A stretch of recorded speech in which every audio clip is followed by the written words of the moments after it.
vamos nós, história da educação, mais uma vez, vamos continuar essa história, né?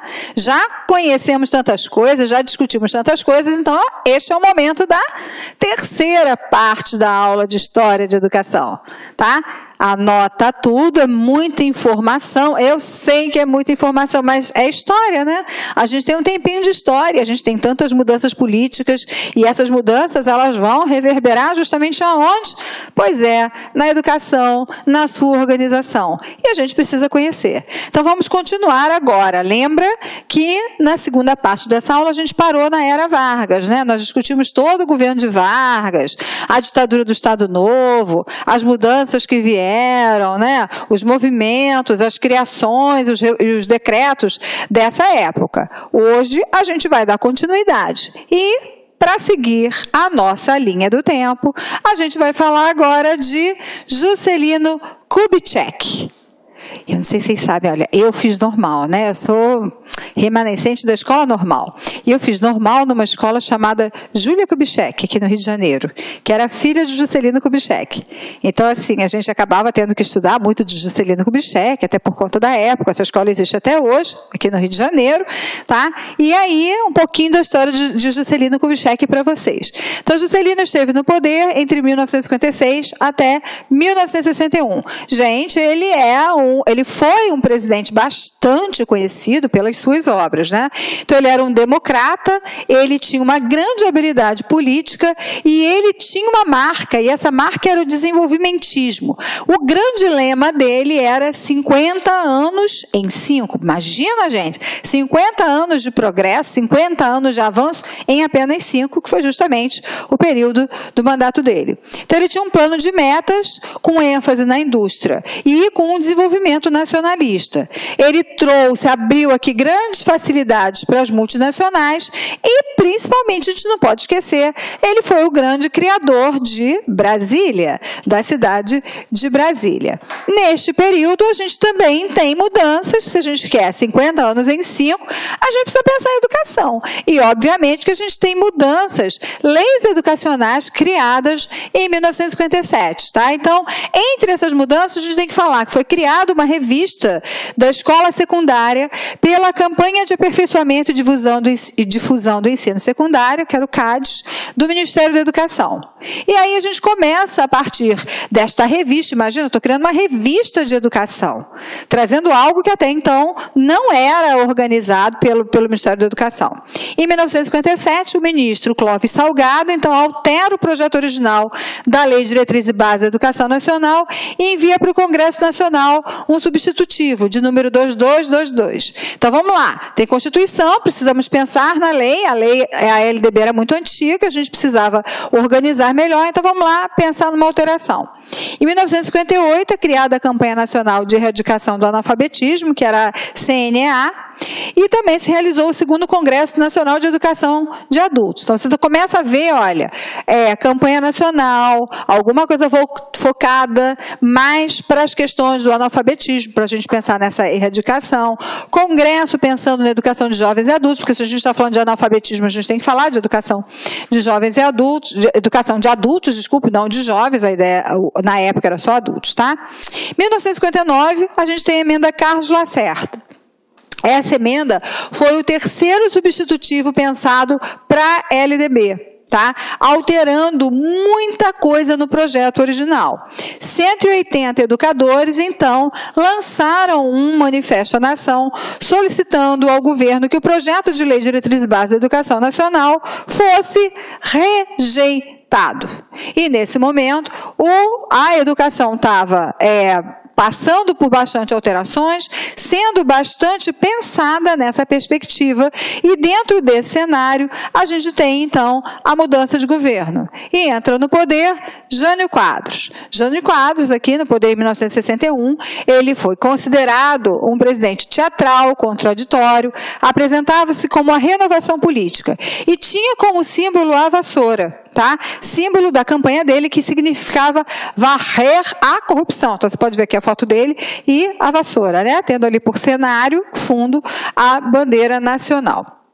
E a grande questão dele, a grande bandeira dele, de fato, era o moralismo. Então, olha o que ele traz como propostas. Proibição da briga de galo, proibição de corrida de cavalo, em dias úteis, tá? Proibição do uso do biquíni. E aí, gente, gerou o quê? Um descontentamento geral, até que Jânio Quadros renunciou.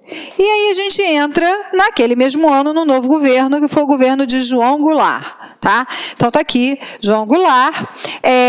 A primeira coisa, foi uma crise muito grande nesse período da posse, porque todo mundo estava com medo do comunismo. Então, em 1961, o movimento da legalidade, que foi liderado por Leonel Brizola, no Rio Grande do Sul, conseguiu fazer uma solução negociada, que foi a instituição do parlamentarismo. Em 1963, foi a retomada dos poderes com a volta do presidencialismo através de um plebiscito. Então, está aqui, João Goulart.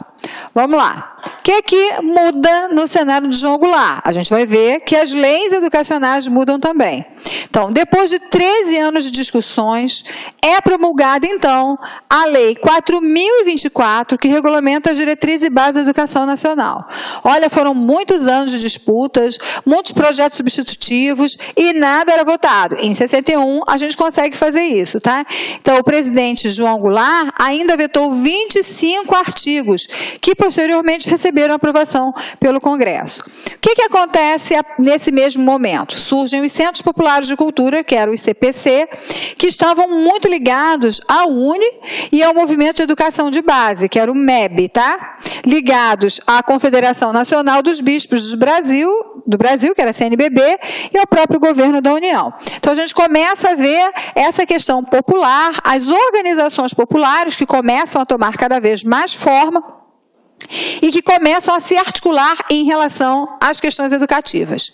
Em 1961, a Prefeitura Municipal de Natal, no Rio Grande do Norte, inicia uma campanha de alfabetização. O nome da campanha é De Pé no Chão, também se aprende a ler. Ok? De pé no chão, também se aprende a ler. A técnica desta campanha, criada pelo pernambucano Paulo Freire, propunha se alfabetizar em 40 horas adultos analfabetos. 40 horas, é isso mesmo, tá, gente?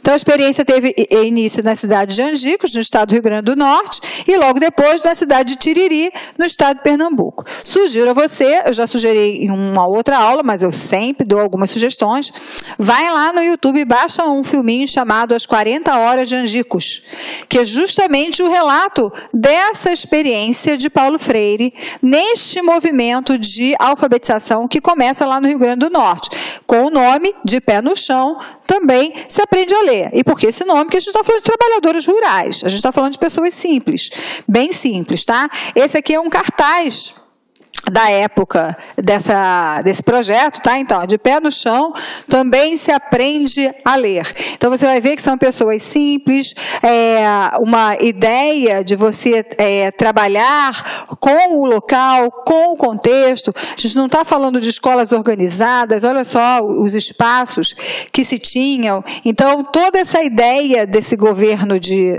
dessa perspectiva de alfabetização de adultos, apoiada nas práticas de Paulo Freire.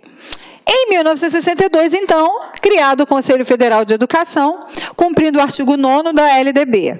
Então, este Conselho Federal de Educação substitui o Conselho Nacional de Educação, porque a gente está entrando num momento de federalismo, e não mais de nacionalismo. Então, a gente está trabalhando no Brasil como uma república federativa. Então, Olá, meus amigos! E aí, gostou da aula do professor? Quer continuar assistindo essa videoaula? Então, convido vocês a acessarem o lacconcurso.com.br. Lá, vocês vão encontrar a melhor preparação para o concurso da SEDUC MT 2017. Lançamos um curso pré-edital, mas podem ficar tranquilo que quando o edital for publicado, se tiver alguma alteração na nossa grade, e terá alterações, nós aqui do LAC Concursos vamos atualizar este curso de graça para vocês, desde que esteja dentro do seu prazo de acesso. Tá certo, meus amigos? Então, espero vocês aí no LAC Concursos, essa grande preparação. Nós vamos fazer de tudo para ser a melhor preparação para a SEDUC MT 2017, ok? Ah, já ia esquecendo. Você quer esse material de apoio do professor? Então, Vá lá no nosso site, clique lá em materiais, faça o seu download de graça desse material do nosso grande professor. Um forte abraço, fique com Deus e espero vocês aqui no LAC. Tchau, tchau. Clique LAC.